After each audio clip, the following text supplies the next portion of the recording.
This is our nightly kick-around of all things World Cup. Peter Welton, Andy Swift, and Lars on World Cup Kick-Around.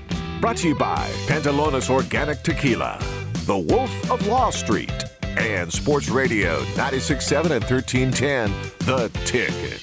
Poro chance to cross, hooks it in. Williams battling, knocks it down. It's free. It's a goal. It's Ferran Torres. Welcome to World Cup Kick-Around and our coverage of that. Spain won, Argentina 0. And we have a new champion. Second time for Spain as they have won World Cup 2026 after added time, no less, in an interesting battle between two giants. Welcome. I'm here. He's right there, the world's most interesting man to my left, but to your right, Andy Swift. Hello. And over there is the much entertained Lars Severson. Hello. That was tremendous. There were parts of that wasn't super great, but it got really tense and exciting towards the end. Well, a slow burn. It always, I don't know, for the first time in World Cup history, one of two finalists executed exactly 0 shots over the course of 90 minutes. Yeah, for a 1-0 game, though, I will say it did get entertaining there towards the end. First half was a little bit, but we kind of expected that. We did, exactly. And again, as expected, Spain dominated, kept the ball, and then had a hard time putting the ball in the back of the net, Lars. Yeah, it was almost like we don't want to toot our own horn too much, and God knows we've been wrong about a lot of things in the tournament, but this was away. This was more or less the game we expected. Yeah. It's more or less what we thought was going to happen. For once, I was right. But Argentina did show that uncanny ability to try to grab something, and they nearly got an equalizer towards the end, even though they had to fight back against what looked like a much better team with a man down, all this sort of stuff. But they were not far away from getting that equalizer, right? Or at the end there. It got incredibly tense. It's almost like they were betting on that magic moment at the end, and then they went and tried to get it with 5 minutes, and man, close a couple of times actually. But in the waning moments of that second half of added time, I thought for sure they were about to just punch it in. You know, Spain because we've watched them do it so many times in the previous however many games, 7, 8, however many games. The last time Spain won the World Cup was 2010, and again they did it 1-0 extra time this way. And here we have another World Cup where they have clearly the better team. Same thing happened in 2010. Yeah. And they just, I recommend, I don't know, just me, I recommend, they develop awesome sixes, defensive midfielders, the best in the world all the time. They're a factory. I would recommend in their youth academy programs to just practice some shooting and finishing. A little bit of shooting practice for the Spanish, Andy, I swear, if you just work on this, you'd have a solid 30 minutes you could roll out in the local clubs. I did enjoy watching Andy Swift's face that Spain were missing chance after chance. The very genuine frustration. Yes, because this is I should just be, because I'm the one that's saying, this is their issue.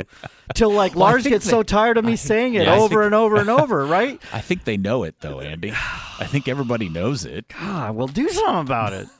They got there in the end. I guess is the important point. I mean, I think that is a fair question. After the Enzo Fernandez second yellow, which is maybe the dumbest yellow you could possibly pick up in the history of the World Cup final, did the game really functionally change that much? No, that stayed the same. Yes, basically.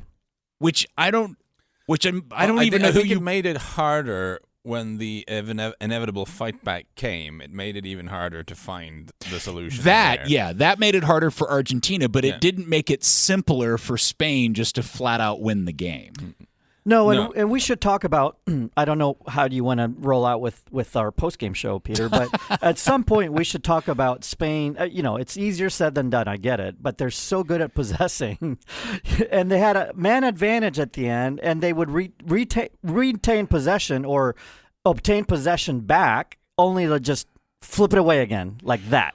Well, maybe the way to do this is to work through the game chronologically, I guess. Sure. But I guess the question for you both I mean, we went through this whole thing in the pregame show, which was what was the entertainment value of a 10-goal consolation game between England and France, and both of you tried to sell me that really wasn't all that entertaining and a value because nobody really cared about the game. Hold on, let me finish. Yeah. That nobody really cared about the game. And here you have, yes, a dramatic, intense final, but you've got one team who clearly can't even put a shot on goal for 90 minutes. Yeah. So I guess part of I feel like part of our job is to explain why there is value in entertainment. Why in this that. was 10 times better than yesterday's game? Sure, Yes. if you want to say it that way, Yes, Andy. because it's the World Cup final and there's drama and you're just waiting. Part of the storyline is that we knew Argentina was going to struggle this way, not that much.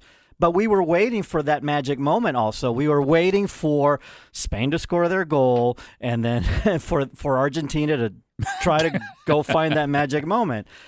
Yeah. I was scared Spain scored a little too early. I'm like, man, that was the joke. Yeah, right. Yeah, no, I wasn't really trying to sell you on anything with regards to the third place playoff game. It was just the point of, like, even if the game has 15 goals, if it's one of those preseason exhibition games that European teams come and play over here, they are inherently less interesting than a 0-0 draw in the Champions League semi-final because it's just sports. It's like it's the context of the game that gives it meaning, I think. Okay. And so this was like there were periods of this game that was a little slow in terms of because there were two very nervous teams. I think both teams were not as clean technically as we're used to seeing them in the first half in particular. But you have a level of tension, especially in the second half, because it means so much, right? That's where it's messy. That's where it comes from. And it's a World Cup final. Oh, it was. And then it's messy. And then if anybody's going to drag this out of the cement, it's him, right? Well, sure, but he didn't really. And even if he hadn't been on the pitch, it would still have been the same level of tension because it's a World Cup final. Like, it's the most important game in sport that happens 2 times a decade. Yeah, like no, it's I think Peter's point is because it was so one-sided, it could have lost the appeal. But because the storyline was, well, will Messi find that magic moment towards the end? Okay. That kept us on the edge of our seats in a way, which it literally did. Yes, because how many times has he done it in the tournament? Yeah, I mean, no exactly. other team has produced that kind of drama and last-ditch pull themselves out of the muck like Argentina has repeatedly every single game. Yeah. When was the last time Argentina cleanly and comfortably won a game in this tournament? I don't know, Jordan. Maybe. Okay. The third game of the group stage. Right. Yeah, No, exactly. Yeah, and I do think, actually, weirdly, this was another example of them digging deep and finding something because they were a man down and they'd been outclassed the entire game, but they still managed to put some kind of pressure on Spain, unlikely as that seems.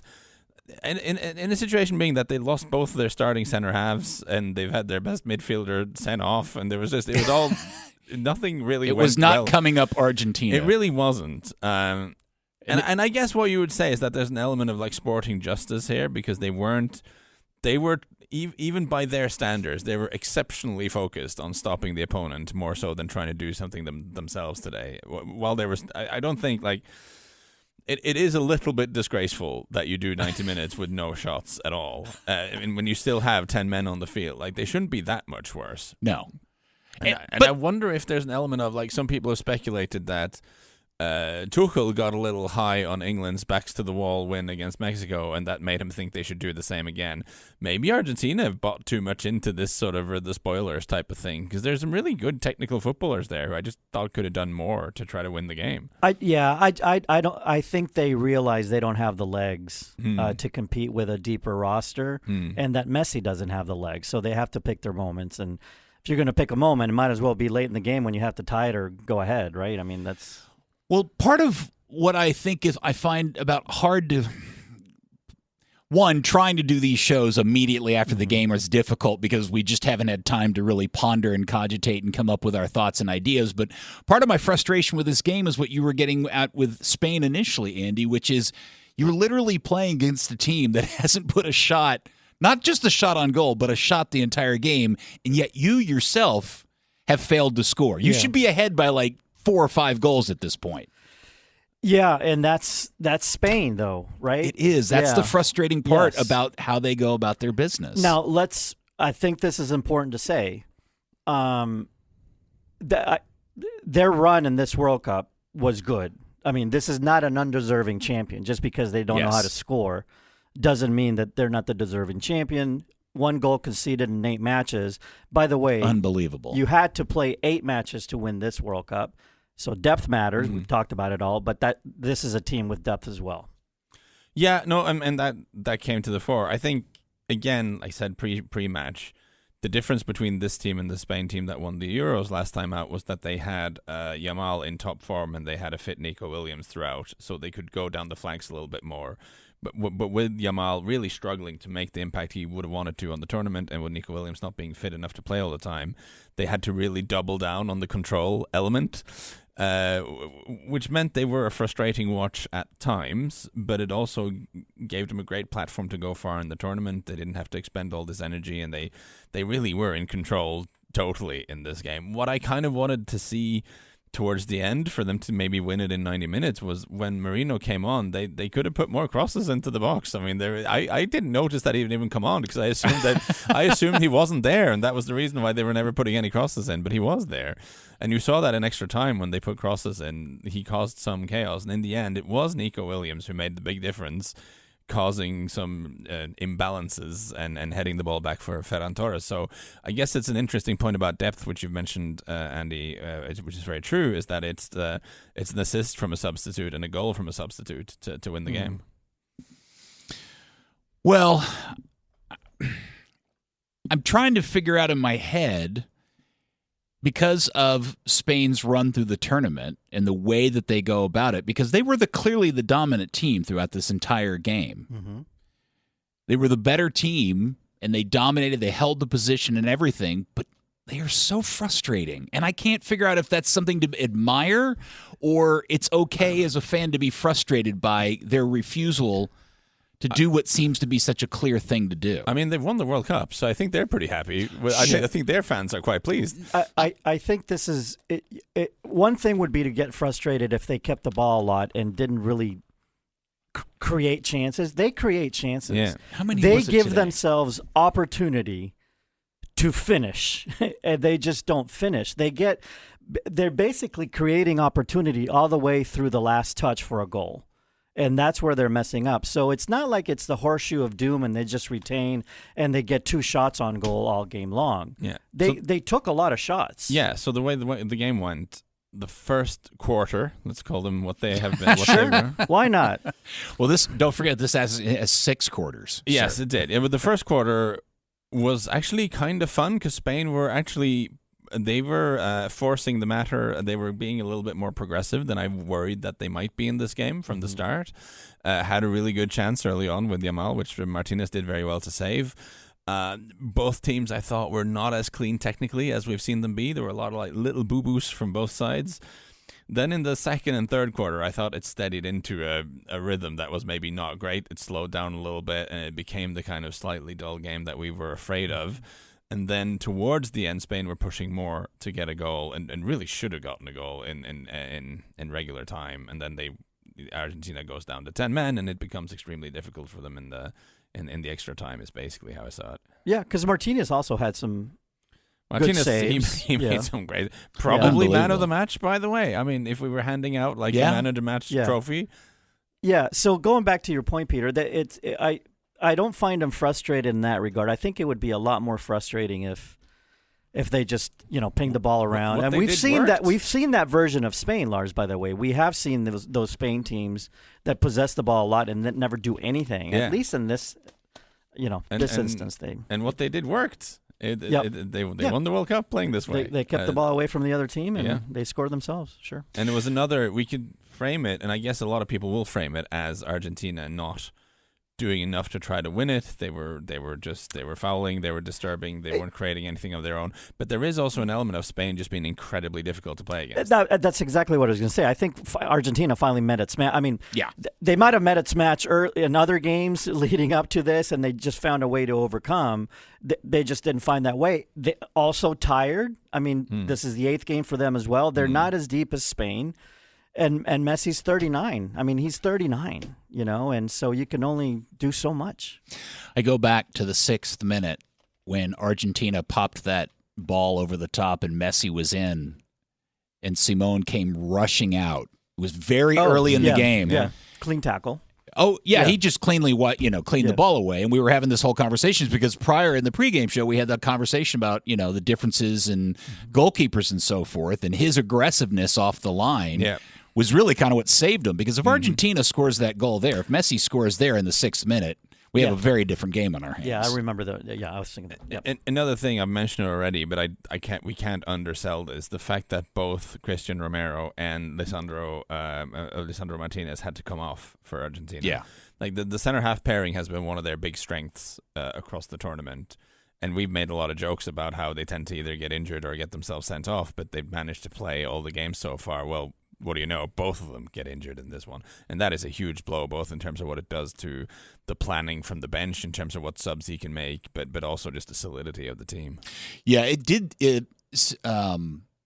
Scaloni seemed to really struggle with what to do substitution-wise because did they make a sub? Yeah, they made the sub for Martinez just before halftime. Yeah, so that's one of your windows gone. Right. Then he makes another sub at halftime. He brings on Paredes for Nico Gonzalez. Paredes then immediately gets yellow carded, which is not very intelligent for a defensive How did he midfielder. not get a second yellow in this game? I mean, the Argentines, and this is something that there's been a lot of anger about the Argentinian team in my sort of social media feeds, which is predominantly European soccer watchers. I think they have mastered the art of the 3/4 yellow card fouls, like fouls that are very close to a yellow card but just about not.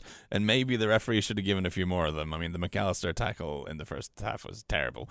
But there's something that they seem to be very good at. Yeah, well, I thought Paredes in particular, after he got the yellow, just kept committing the kind of body charges and undercutting guys that typically you would give a yellow for, but he just seemed to know he would get away with it. It was the Endo Fernandez one that was just really poor on his part to even think he needed to do that. Yeah. There was no reason for him to charge into that whatsoever, especially knowing you're carrying a yellow. Yep. I do actually think Paredes got a red card after full time.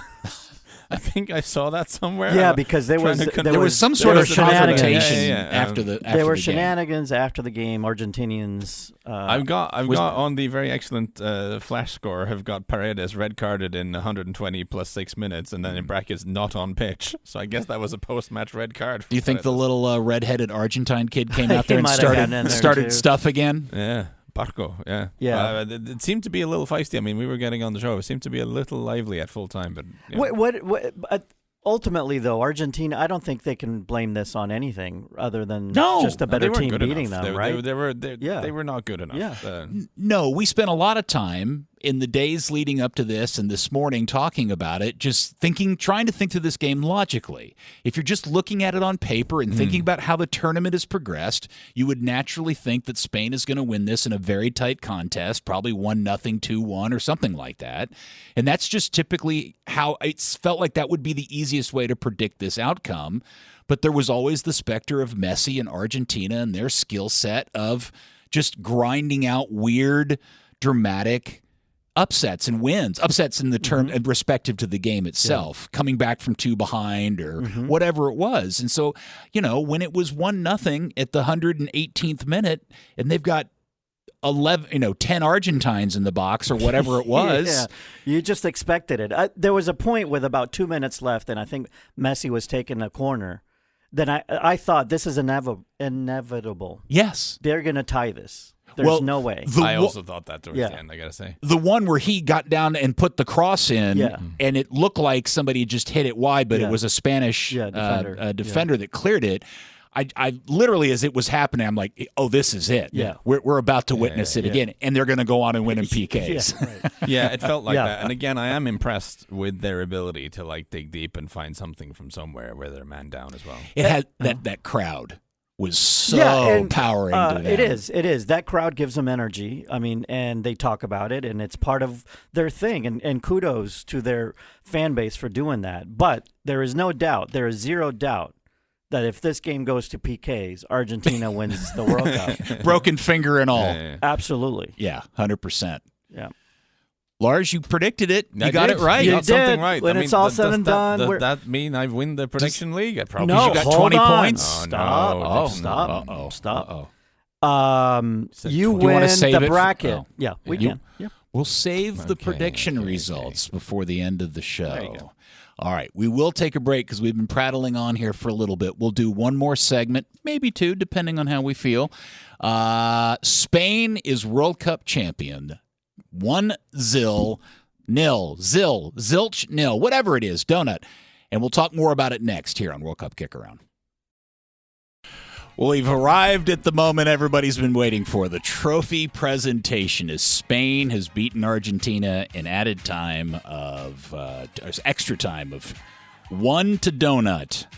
And the referees are now up on stage receiving their medals. All the heads of state and FIFA officials are up there doing their thing. And let's see, Spain will be up there. Argentina will be up there first to go get their silver medals. Which Argentine will immediately remove the second place medal from their neck and throw it into the crowd in disgust? It seems like a very Emi Buendia thing to do. Sorry, Emi Martinez. Emi Buendia didn't make the squad. No. Yeah. Why is Buendia taking strays, Lars? That's not fair. I like Emi Buendia. Maybe he should have been in the squad. All right, well, we should probably give Lars his opportunity to express his frustrations and feelings about the halftime show. I don't think you need to. I think they're all very obvious. This is nonsense. It doesn't belong in this sport. Get it out of here. Yeah, it wasn't a lot. It was, first off, if you're going to do a halftime show, can you do one that's, like, entertaining? Yeah, no Kermit the Frog. Oh, no, I will always look. If you could do a full Muppet halftime show, I'm 100% into that. You didn't like the kids at the end with the nice message of love is nice. That's okay. But so why did Justin Bieber do like a slow guitar jam? They paid him a lot of money. It's just the total contempt they have for the players that gets to me. Mm-hmm. Like this, every single football game they've played in their entire life has had 15-minute interval. They're creatures of habits. It's how it works as an athlete. And suddenly you have to wait for an extra 15 minute while someone sings a song. An extra 12 minutes, Lars. Nonsense. An extra 12 minutes. I don't know. It's hard to find a better way of summing up Gianni Infantino's FIFA than that. Well, it'll be interesting to see how much of what happened in this World Cup will happen in the next one. I think hydration breaks are likely to continue just because they're playing in a hot weather climate locations in 2030. Mm-hmm. It would be good if they could make them conditional on the actual conditions, not instead of have them across the board. But explain that whole theory about the rule being applied uniformly across the tournament. Right. They wanted to avoid some matches having a break and some matches not, and some teams getting an advantage that they play in more games that have the break than others because that's their excuse. That's the excuse. So they just they made it all games just to keep things congruent across the tournament. Yeah, Lars, I know you don't want to hear this, but I have a feeling halftime shows are here to stay because they make too much sponsorship money from this stuff for them. They not make to a lot do of it. sponsorship money already.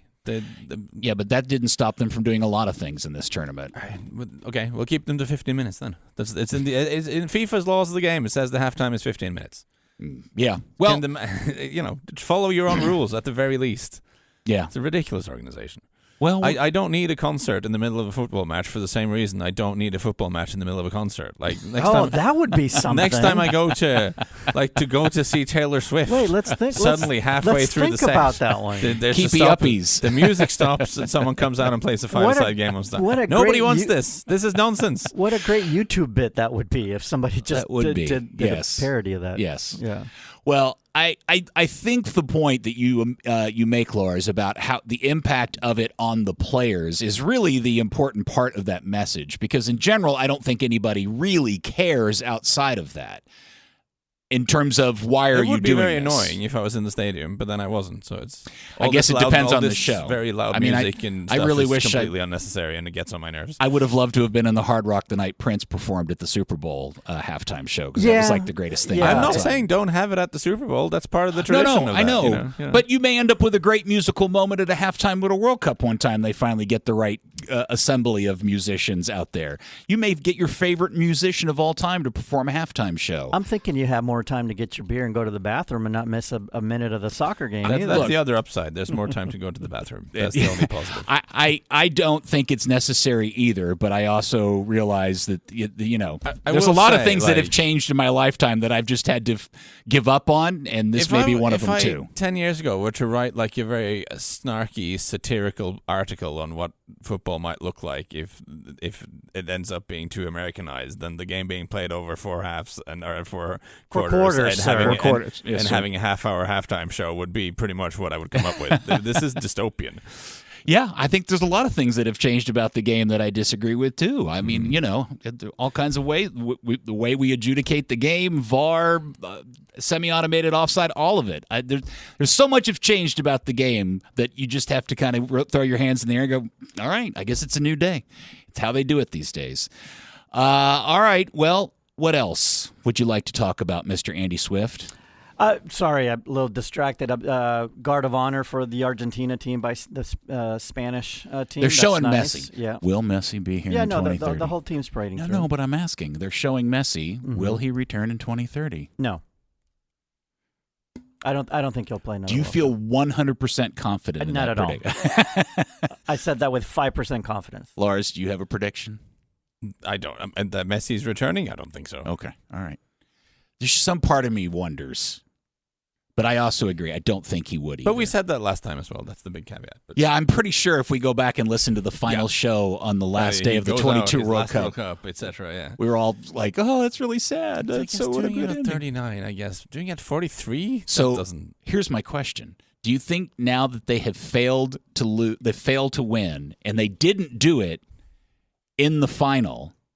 Do you think he regrets coming and playing in this tournament? No. Because the way he could have ended it on a high? Of course not. No? Okay. No, not at all. I still think I think this was a good World Cup overall for Argentina.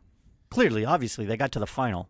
Oh, yeah, 100%. Yeah. I mean, so much went well for them this particular tournament. And again, as we've said 100 times, easily the most dramatic team of the tournament. Oh, yeah. Yeah, just from a drama perspective, sure. Yeah, I was thinking when I was thinking like back, which were the most exciting, dramatic games of the tournament, and a number of them seemed to involve Argentina. Verde, Egypt, yeah. Cape Verde, Egypt, England. This is the first World Cup in the North American continent, Mexico, U.S., Canada, that a team from Europe has won. Because in 1970 it was Brazil. In 86, it was Argentina and Mexico, and then 94, it was, of course, Brazil here. And what's your other favorite stat about the World Cup that remains intact? The coaches are, all winning coaches, but it would have happened here because both coaches were from their respective countries. No non-native coaches ever won the World Cup, which is pretty amazing going back to 1930. It's ridiculous. Yeah, it is, because in soccer particularly, we do have a lot of crossover. Well, is that a relatively modern thing? Yeah, perhaps with the big countries it is. The other thing too about this World Cup is that the all 4 semifinalists were previous champions, and that hadn't happened since 1990. And I think it just shows that depth, again, was a big factor in this one, that all 4 teams that made it to the semis had to have a lot of depth. And that was the 7th game. To win it, you had to play an 8th game. And so that's what we saw. Can I shock you and say that FIFA have done something I kind of agree with here? They've named their player of the tournament. Who do you think got it?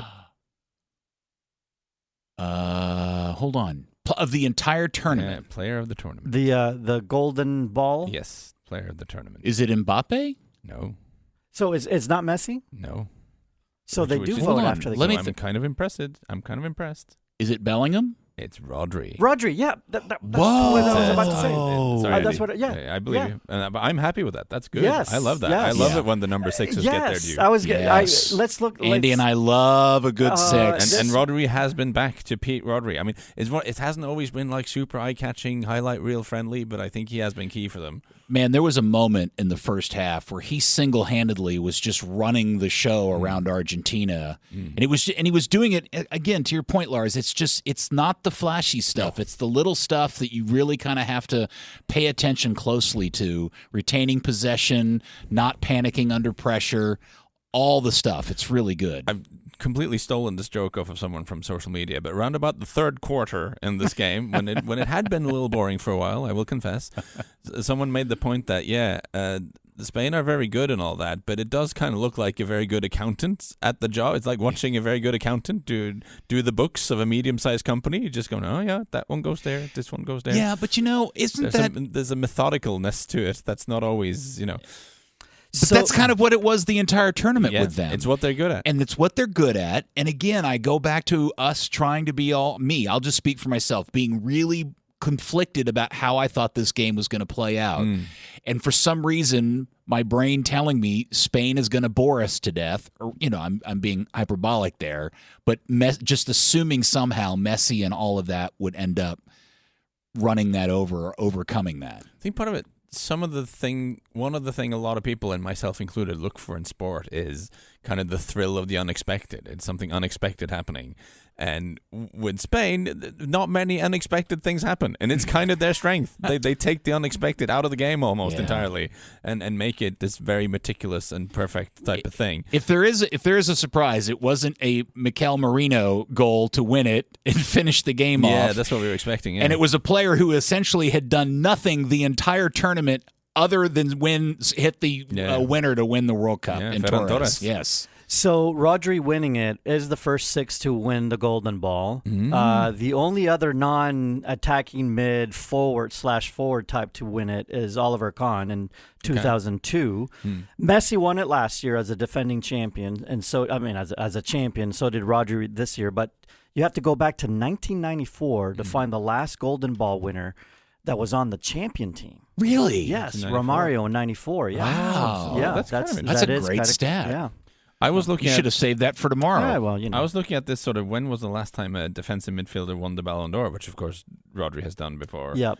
He just did. Yes. Yeah. Which I guess is like Matthias Sammer was kind of a sweeper type of player. That's almost the similar type of thing. Yeah, that was back in 1996. He was more a backline though, right? Yeah. Well, he was a sweeper, but he also played. Yeah. Anyway, it's rare that players in that position actually get the credit that I certainly think they deserve. So I'm kind of happy to see that. I am. I'm very happy that Rodri. Peter and I are big six fans, right? Well, for Championship those teams listening need a 6. that aren't familiar, a 6 is the number traditionally worn by a defensive midfielder or a holding midfielder, which is Andy and I's favorite position on the field. And Rodri, super high quality version of that player. Love it so very much. For those just tuning in, living under a rock, or were watching golf earlier, Spain has won the World Cup, 1-0. And if you had to describe the game, I'm just trying to figure this out. Like if somebody came to you and said, "Man, I was asleep all day," how would you explain this game to them?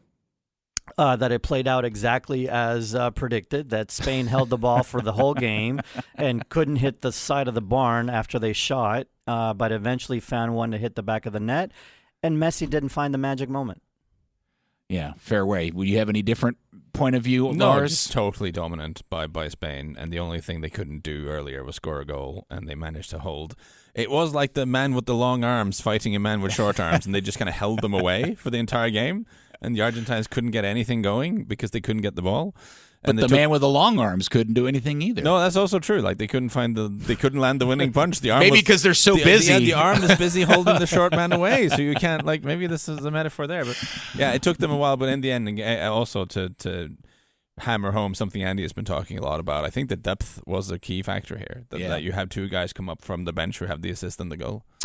They're getting ready to lift the trophy here shortly. While we wait for that to happen real quick, we all agree this has been one of the best overall World Cups I'm going to, just for myself, this is one of the best World Cups, the types of games, the type of results, the level of excitement that I can possibly remember in some time. Yeah, from a spectator's point of view, what happened on the field, and some people may be watching while they listen to us, the trophy's about to go up. Definitely, some of the games that we were able to watch were among the best in recent World Cup history. Did the final live up to the quality of the tournament? Interesting. I really enjoyed the final, but it was a slow burn. It was one for the soccer sickos, perhaps. It didn't have this sort of wild highlight reel quality, but it had all the things I look for in a World Cup final, which is it has the tension and the drama, and we're standing on our feet and being all very excited about things. So, if I may provide color. Would you provide some play-by-play of what just happened in the trophy presentation?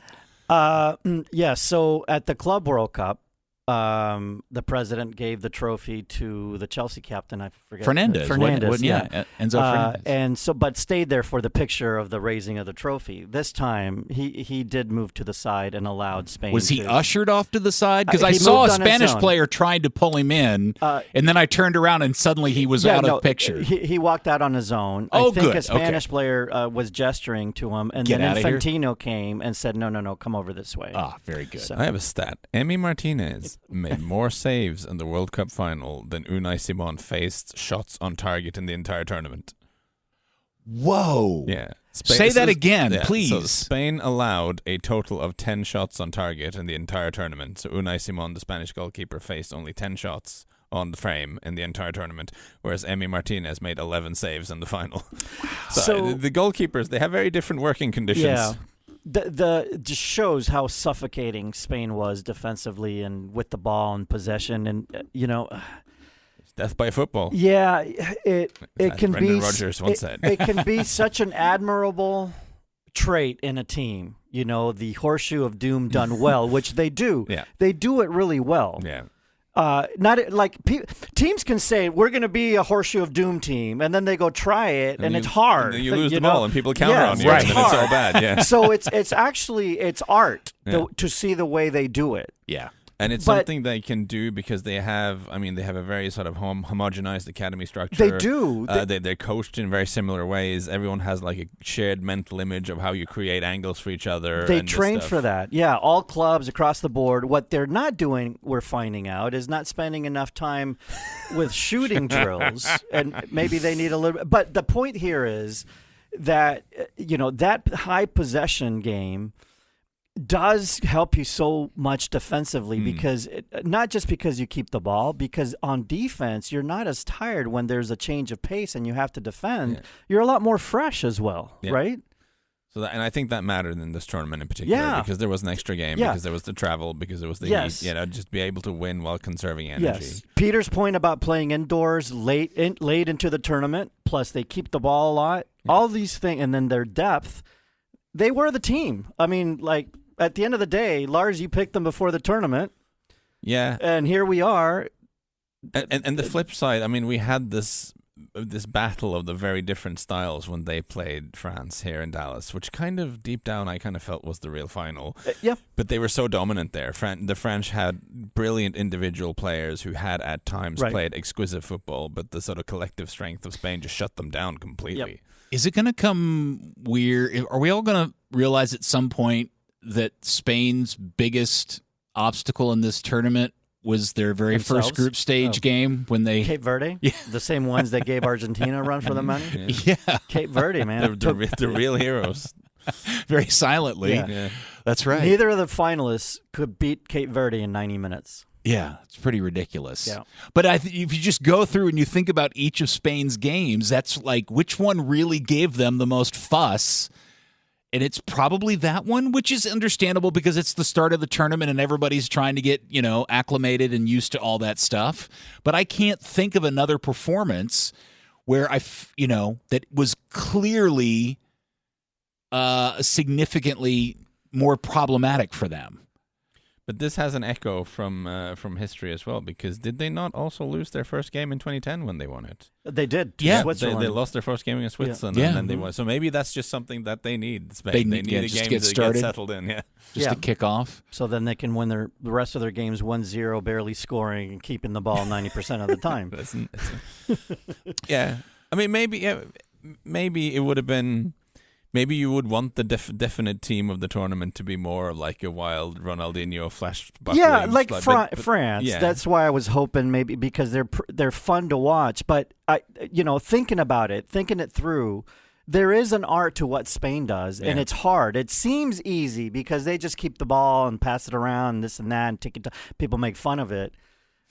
But it's hard, and they're Yes. really good at it. Yes, and I already know. I've already gotten messages. I know where this is coming from, and I know this will be prepared for tomorrow, which is going to be this dissection of what we got yesterday and what we got today, and which one was more fun, which one was the better game, which one was more entertaining. 10 goals is always better than 1 goal and one team doing no shots. And again, it's context. It's and I get it. If you're new to this and this is like something you watch every 4 years, I can understand why this may be a mystery to you as to why we're more excited about this than what happened yesterday. It's the question of whether the home run derby is more exciting than the World Series. Is what it is. Yeah, but I think most people who are you can speak to that better than I can, Andy. You're the baseball guy. Because we're trying to compare apples and apples, a game to a game. Right. Yeah, instead of like a shootout versus a game, like a PK shootout versus a game. And yes, I mean goalie wars pretty much kick ass all the time. Maybe we should have that instead of penalty shootouts. Oh, 100%. I've been either 35-yard run-up or goalie wars. Like if you get past, if you do 5 PKs and you're still tied, then it should go to goalie wars. You press the goals together 20 yards apart and just have at it. So wait, was this the 34 episode of the World Cup Kick-Around today? It was. It was. It's the first time we've mentioned goalie wars. It took 34 episodes. Shame on us. But here we are. Shame on us. So, who is going to win the goalkeeper of the tournament award? I guess it's got to be. Maybe that's out Will already. it be? Is that a vote or is that based on a specific stat of clean sheets? Oh, Simone won it? Okay. Simone's won okay, it. yeah. Okay. Yeah, no, there's a technical I always committee. forget that. There's a technical committee. So it's not just based on a number of saves or clean sheets. It's So a Simone vote. won No. that in spite of not facing any shots. That's kind of interesting. Yeah. For That his is interesting. aggressive sweeping Yeah. behavior. Well- But then who would win it if it's not him? I think guess Martinez would have a pretty good Yeah, shot. I suppose. Yeah, But There's got to Martinez be a made number some here. Goalkeeper bonkers good- faced the most shots. Yeah. Some really good saves. All right, Lars. Now, let me just say this before we go. This is not it for World Cup Kick-Around. We made a programming decision and got the green light from up above that tomorrow night, Monday, at 7 p.m., right after the hard line, the three of us will return in this studio to do one final episode before Lars has to get on his private jet and go back to his princely life in Europe. So we're going to recap the tournament. We're going to talk about our feelings about the tournament. We'll talk more about the game, especially after we've had some time to really cogitate on it. Not that I know if I'm going to have any other really major thoughts that we did tonight. And just the tournament overall. Yeah, right. all that kind of stuff. And Lars's month in Dallas. And absolutely talk about Lars's month in Dallas. We can do like some kind of weird power ranking. Who did the best in the tournament aside from winning? Who surprised us the most? Yeah. Or who was your biggest disappointment? Who disappointed us the most? Yeah. Yeah, and players who maybe weren't superstars that caught our eyes, and young Stuff like players, that. all that The kind of Fosinia Award. We've got a lot to talk about tomorrow, and we'll do that at 7 o'clock. And I would also invite all of you tonight on Free For All on Fox 4. Lars, Andy, and I are all about to leave here and go downtown, and we're going to shoot something with Ducey and Sam. They've invited all three of us for a little bit of post-game analysis and funnery, and we'll do that tonight also on Fox 4 on Free For All, so please join us for that. Thank you to Mr. Dixon for being awesome at producing this. You've been great the entire tournament. You'll get more accolades tomorrow, but you deserve some now, Thanks, too. fellas. It was fun. You've been really, really good. Everybody's been great. Thanks to everybody here at the station. Also, congrats for winning. Oh, Thank you. That's right. I just wanted to impress Lars. That's right. Do you want to do this now? Do you want to do the predictions now? I can just spout it out. Lars wins the bracket prediction because he picked Spain, the only one that picked the champion. Okay. And then the game-by-game score prediction, it was Dixon. Unless you want to take Did I not catch him up with him? Okay, yes. I thought you said He 20 was points 9 for the final. So he was 9 ahead of you. If we make the final a 10-pointer, then Lars, you win that one But as you well. kind of have to decide in advance what the final is worth. Maybe you don't, You actually. said 20 points Sure, out of the okay. game, So and then I if won, that- and then you changed your If mind. that's the case, then my 1 goal difference prediction gets me out of last in front of Peter. So You yes, said 20. let's go with that. Before the game, you said 20, sir. We should point out, Michael Dixon, what he just won wasn't just picking games. It was picking games by final scores. Yes. And you ended up collecting the most points. So kudos to you. Thanks to the bookies. Zoo elephant pointing at things. I just follow what they said. Yeah. Yeah, Okay. It's good life advice. Yeah, it is. All right. Any final thoughts, Andy? No, since we have the show tomorrow, I think we'll give the recap we'll give the show a good opportunity to do a good recap. My Little friend brain Lars, dead right I'll now. give you one chance before we go. Any final thoughts? I just want to make sure you feel like you got it all out. No, just that it's been a lot of fun. Okay. Let's recap it tomorrow. I love it. I love it so very much. Well, thank you again, Dixon and everybody else for helping out. We will be back tomorrow night at 7 o'clock here on The Ticket to do one final group hug and therapy session for everybody in wrapping up the World Cup. Don't forget, you can find out if you missed the pregame show, the postgame show, or anything, you can find out all the links and all the details, and maybe even get yourself a World Cup t-shirt over on our website, thekickaround.com. Thanks again, P1s. We hope you've enjoyed it. We look forward to catching up and finalizing this tomorrow, and we'll do it tomorrow at 7 here on The Ticket.